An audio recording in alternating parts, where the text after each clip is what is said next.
And a fine good morning, sir. Great morning. Good to see you, Steve Noodleberg. Glad to be here. I'm Mark Noodleberg. And if you are joining us, that means you have Wi-Fi or you are one of the few who didn't have your cellular service knocked out this morning. So I don't know about you, but I feel like I'm on Gilligan's Island. I'm like, I can tell you, hello. I was in a panic this morning. I was restarting my phone. I was turning the cellular service off. I was going to airplane mode and coming back. I was doing everything I could possibly do to troubleshoot it. Once I finally got they do make that's how you start like conspiracy theory movies, like right, all communications out. That's first thing to go, and then you get the power, right. and then get the power grid. I tell you, I have a little respect for the doomsday preppers today because I'm like, yeah, what happens if all the cellular service goes down? Like, I think they celebrated one. I don't know who's going to join us or what's going to happen, but we're going to do the show regardless. It's nice to see you. This is the second time this week, which is a treat. Yeah, Jake, nice. Did Jake call in sick? Is that what happened? Well, I don't know. I mean, technically, I think golf is an excused absence, and so he got invited to play in a tournament over at Coral Springs Country Club this morning. So he is on the course with Rob Speranza, a good friend of mine, and he always invites Jake to all the golf tournaments. Never me. And it is a corporate setting, so it is a form of networking event, right? So I worked out early with him, and then off he went to go play golf. So I'm standing in, but I'm glad because we didn't get a chance to talk about your appearance at Junior Achievement. Yeah, it was a blast. It was first of all super cool to meet the secretary of the lottery. That was really cool. He's a Knoll, so we got to chop it up. Of course he is. He's in Tallahassee. Of course he is. And he played with Dexter Carter. So he played with that crew from like 89 to 92. Cool. So he knew Dexter. He knew Dexter because Dexter was older than him. So that was cool. And then it was great to be able to present to the kids. I'll say this. I have always enjoyed my career as a college football coach. It was great working with kids. It's always a pleasure to be able to step in front of them. But I'd much rather present to adults than high school kids. It's different. I gotta tell you, me and this kid Ethan got off to a little rough start in the beginning because I engaged the audience and he gave me an answer and followed the answer with bro. And I was like, come again? You just call me bro. I said, can you repeat that for me? And he repeated the answer. And I said, no. What'd you say after that? And he was like, bro. And I was like, bro. Bullshit. And so I addressed it immediately and what my expectation was for the presentation and what his was, but still, I mean, you know, they're a different breed today with all the distractions and the phones and falling asleep and all different kinds of stuff. So it was an awesome experience. Got great reviews from all of them. Feedback you got was pretty spectacular. Yeah. But you were going to mention something about our last name. So yeah. So on the written feedback, right? Everybody wrote like, oh, Mark Noodleberg was my favorite presenter because he was engaging. And in the feedback, there's 5 different spellings of Noodleberg. There's Noodleberg, right? So that is the most common one where people think it's really noodle instead of. And everybody flips the L and the E. Nobody's sure whether or not it's EL or LE, and nobody's sure whether or not it's right. Oh, and nobody's sure whether or not it's ERG or BURG. Correct, which is fair. You know? 5 different spellings of the last name came through on the review sheets, which I thought was absolutely hilarious. Yeah, I mean, listen, in terms of last names, you know, I remember getting mail, you know, Steve Duddleberry, you know, like what? Not even in the ballpark. Anyway, you know, talking about Jake and you know, developing new business and you spreading the gospel about who we are and what we are, because a lot of other people called me and said, dude, your boy is crushing it. And so that's really proud. But, you know, I did the same thing yesterday. I reached out to a guy, happens to be a Knoll, haven't spoken to him in many, many, many years. And I reached out and I said, dude, what up? You know? And he goes, oh, I'm so glad you reached out. I opened up a brand new fitness concept in Weston. I'd love you to come out and try it. And so I did. It's called Body 20. It was super cool. Had to wear a suit, like an undersuit, and then they put this like Marvel suit on you, and it was like electrodes at every muscle group.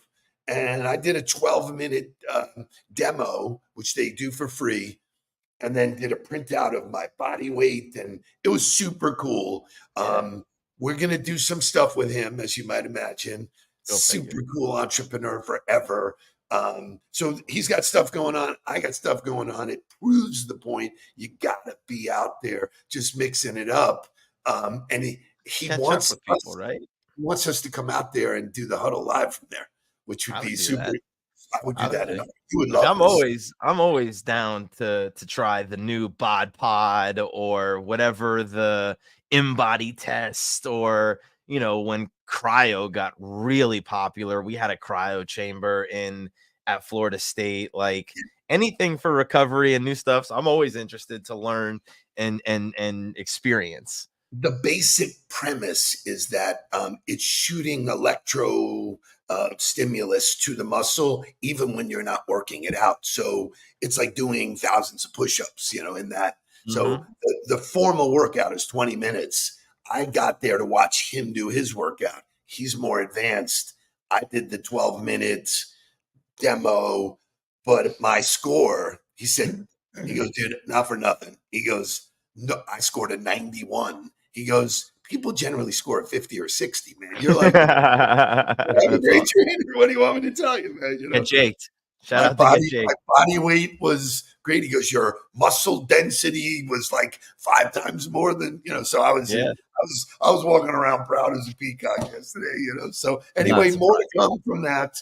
All good stuff. We got a great show today. I love when you and I get to mix it up. We're going to talk about what else? Habits. We'll talk about imposter syndrome, which I think was an amazing on the ball blog. Shay, wake us up.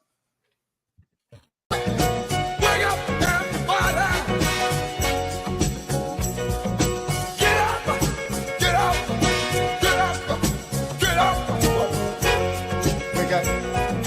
Come on, come on. Wake up, everybody. Teach a new way. Maybe then now listen what you have to say. Wake up, everybody. No more sleeping in bed. No more about to thinking. Time to thinking ahead. Come on.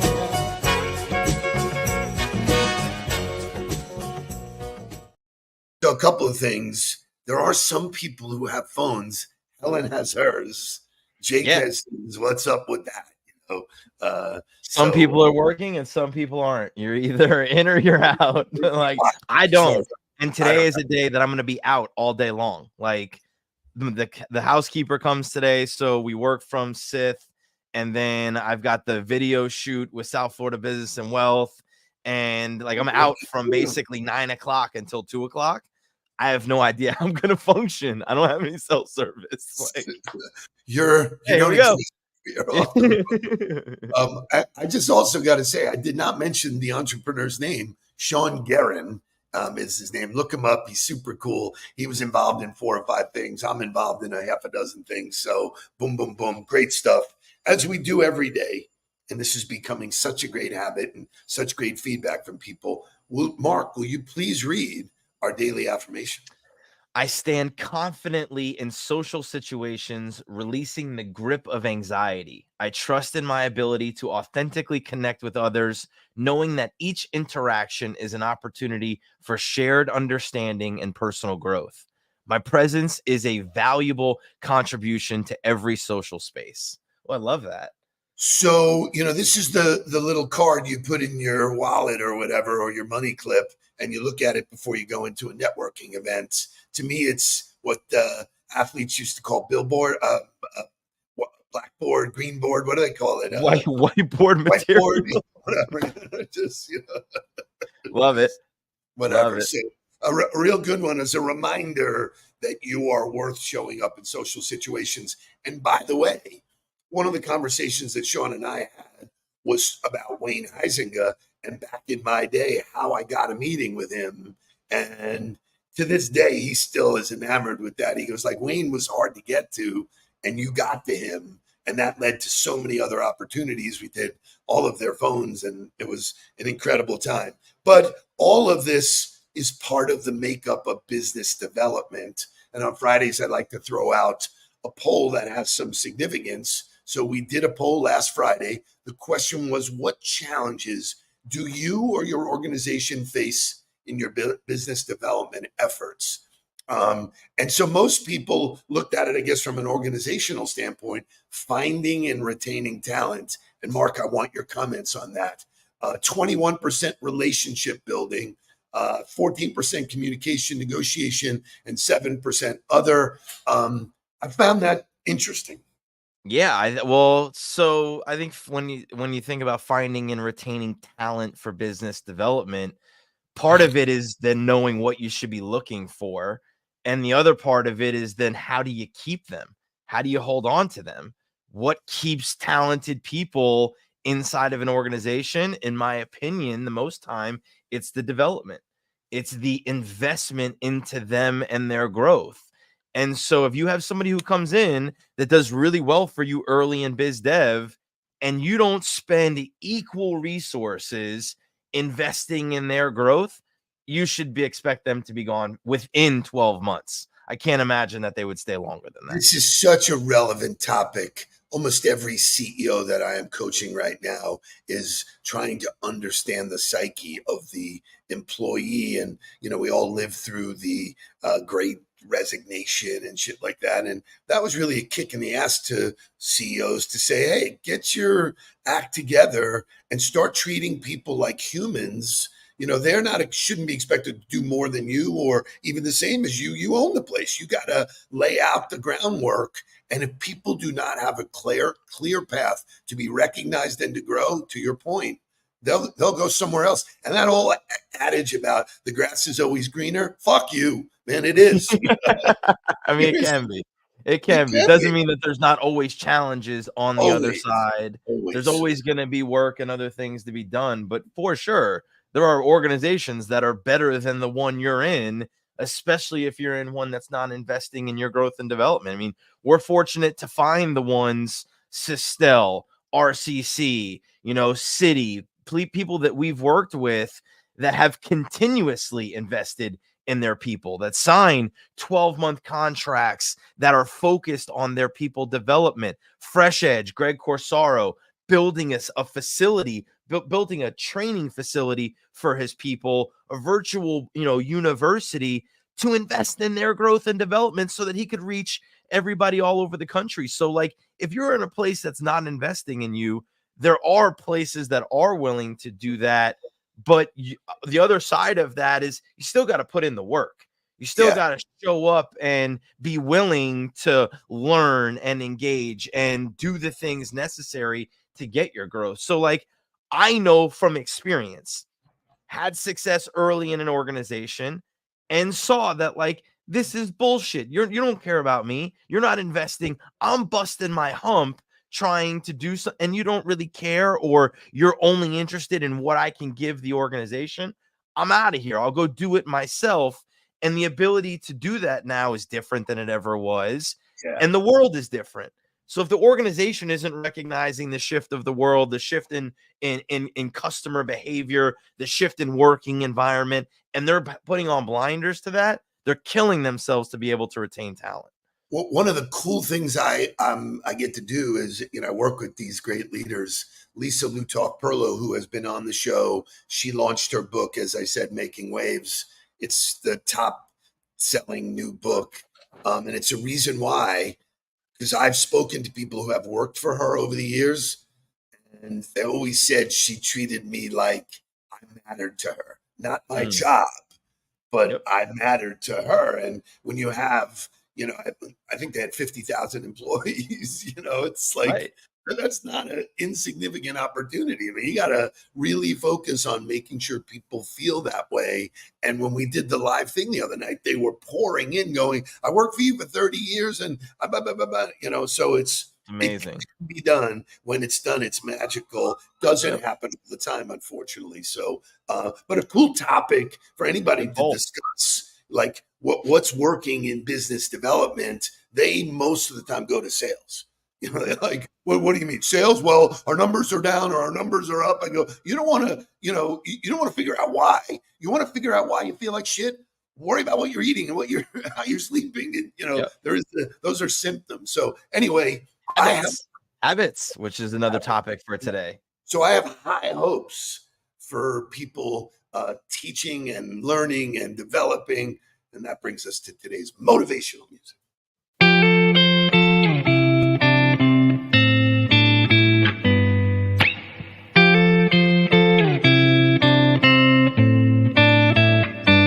Had to have high hopes for a living, shooting for the stars when I couldn't make a killing. Didn't have a dime, but I always had a vision, always had high hopes. Had to have high hopes for a living, didn't know how, but I always had a feeling I was gonna be that one in a million. Always had high hopes. Mama said, fulfill the prophecy, be something greater. Go make a legacy, manifest destiny. Back in the days we wanted everything. Mama said, burn your biographies, rewrite your history. Light up your wildest dreams, museum victories. Every day we wanted everything. Mama said, don't give up, it's a little complicated. All tied up, no more love, and I'd hate to see you waiting. Had to have high hopes for a living, shooting for the stars and I couldn't make a killing. Didn't have a dime, but I always had a vision. Nice. Always had high hopes. So I love when the cover songs are as good or better than the original. I was going to say, I mean, Panic at the Disco crushed that song, but that was a great cover. Great cover. So good stuff. So quickly, I just want you to give a shout out to the OTB blog. Shay, show me what that looks like. Tip people off on why they should sign up. I don't want to give you the guts of it. But this is an awesome article. More than a shout out to just the blog, shout out to Jake and Sarah and Shay, because we have in the past couple weeks really revamped the website so that it communicates even better what we really do. We've offered all the tools on there. The blog is there. But if you don't want to have to remind yourself to go to our website constantly, you should sign up for our newsletter, because everything that's available in the blog and in the tools gets delivered directly to your inbox for you to be able to consume it. And this one on imposter syndrome is great. Yeah, so for me, I get it as well. I'm signed up, and when I get it, the topic headline always brings you in. And again, we're not going to go deep into it. I want you to go take the action, go and read it, because it's relevant. Every single person at one point in their career is dealing with imposter syndrome. Higher up the ladder you go, the more intense those feelings can be. Well, it's funny. I've been having this conversation with a few people recently, and it centers back to like this same idea of you're making it about you, right? When you have imposter syndrome, you're thinking about, oh, why am I here? And you're making it about you, or you're trying to beat yourself up. Similarly to in leadership, where you're focused on how it's affecting you or what's going on with you. And you're like, no, hold on. Let me turn it outwards and let me think about everybody else instead. If you're struggling with imposter syndrome, right, a lot of it is thinking about, oh, well, I'm not good enough, or I don't know why they would have me here. If you flip that on its head and go, well, what have I done for people, right? Think about the things that have gotten you to that place, the things that would have gotten you selected to be in that seat, the things that have qualified you to get there. It's not about you, then it becomes looking outward. And same thing in that moment. What are you going to do with the opportunity? Instead of worrying about what you're going to do with it, what are you going to give people with it? What impact are you going to create with it? What can you do with it? So I love Jonathan Ahrens. He's so spot on. If you're not experiencing it, then you're not challenging yourself enough. It comes with the territory. So Correct. Really well said. And then our huddler in the hot seat tomorrow is Daniel Wakefield. And there he is recognizing a noodle nugget. He probably took a screenshot of this. He's turning it into a video. He's just cannot wait to have Daniel Wakefield in the hot seat tomorrow. Going to be a great conversation about being an entrepreneur, about having family in your business, about using imagery and understanding how to bring people out of their shells in order to capture pictures of them. And we've done great work. He's the mastermind behind all of the production in our negotiation module. Yeah, it's so cool. We're when you build the tribe is made up of quality people. Like I said, OQP, only quality people. He's a quality, human being. So it's really great to have him on board. I'm excited to have him on as well. So Shay, would you do me a favor? Would you give us overtime? Because I want to go into this. We'll probably go a little bit of overtime. So we haven't had that in a couple of days or a couple of weeks. So, and we'll go to overtime. 2 minutes of overtime. Yeah, it'll be right. So here's the thing. I'm a fan of content. I'm a content vacuum. I'm constantly listening and learning and trying to make myself better. That's the 1% mentality. You are the same. We share shit with each other. Jake has his opinions. You have yours. But collectively, we have sort of one mind. And I think we all agree, or at least I think so, that Andrew Huberman lives at the top of that list in terms of valued content. Agree or disagree? 1,000%. Like so he's a no. It might not all be for you, but everything that he puts out has value in it. Correct. So here's a Stanford psychologist, scientist, whatever they call him, neuroscientist. There you go. So he puts out amazing stuff. I love following him. I love his videos. I think his style appeals to me. It's very no nonsense. His voice is very melodic. But he came up with something recently, and if you go to his YouTube channel, there's tons. 4 habits that he thinks you need to own. And I'm a habit guy. Atomic Habits, obviously, top of the list. My book, and yes, I did write a book all about 27 habits for leaders and influencers. So let's jump into his 4, Mark. Yeah, so the first one is the waking up early and getting 10 to 15 minutes of sunlight, of early morning sunlight, which is everything he talks about is backed by science. There's some type of research and study behind it. And this particular habit helps you sleep better, helps you center your circadian rhythm, helps your body understand, okay, time to wake up, and helps you fall asleep at night because it has that right cadence throughout the day. So I'm a firm believer in it, right? Like I love taking Lou for a walk after I've done my workout and coming back. So you took a picture yesterday of like daylight saving time should stay like this, which was really, really cool. Like, did you? Yeah. I mean, we are experiencing amazing time of year. Get out, experience it. What it does is it releases a hormone. This is the science called peptide in your body, giving you a wake up signal. So that's number 1. Number 2, the importance of hydration, caffeine, and exercise.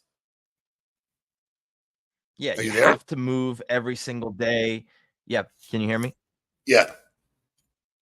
You have to move every single day, have to have at least an ounce of water per pound of body weight, right?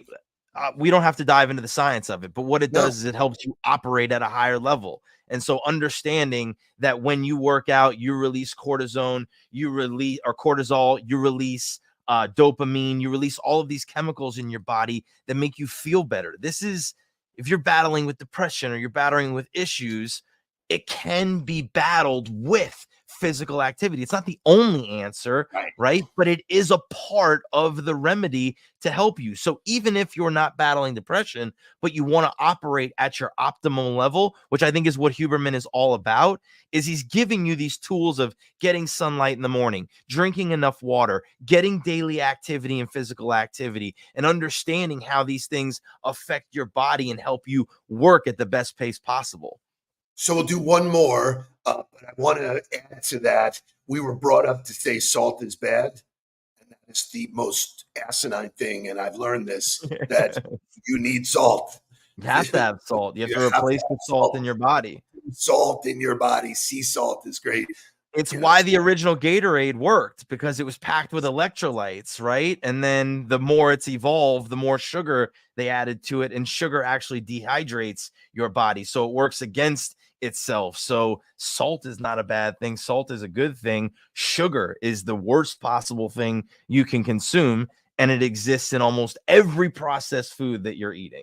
Yeah, yesterday when they did my body scan, they could not believe how hydrated I was. And I said I drink water and I drink electrolytes and amino acids all day long. So finally, just this last one piece, and we've talked about it, cold plunge versus cold shower, but the effects of putting your body at some type of distress activates everything. So speak to that if you would. Yeah, well, the cold shower, cold plunge, all that is around the release of dopamine in your body. And the release of dopamine, that drug or that chemical in your brain, is the fight or flight response, and the thing that's responsible for your motivation to act.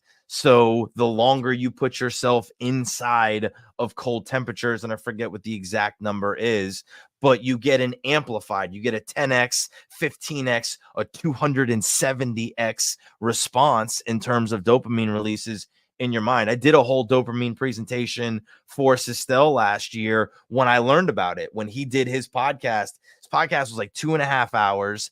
I dissected it and tried to make it consumable and understandable for people to go, listen, this is why physical activity is important. This is why, if you understand enjoying the struggle or the process behind things, this is the science behind loving the work and understanding how, if you can release dopamine from your brain while you're doing hard things, it equips you to do more hard things and helps you focus on the work better.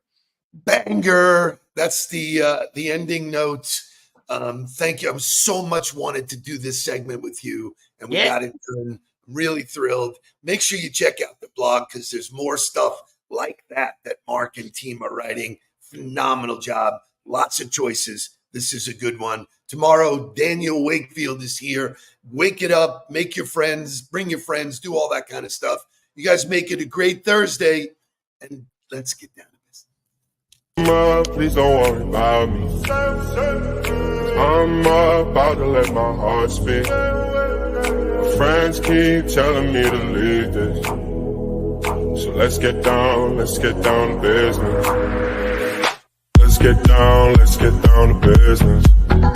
Give you one more night.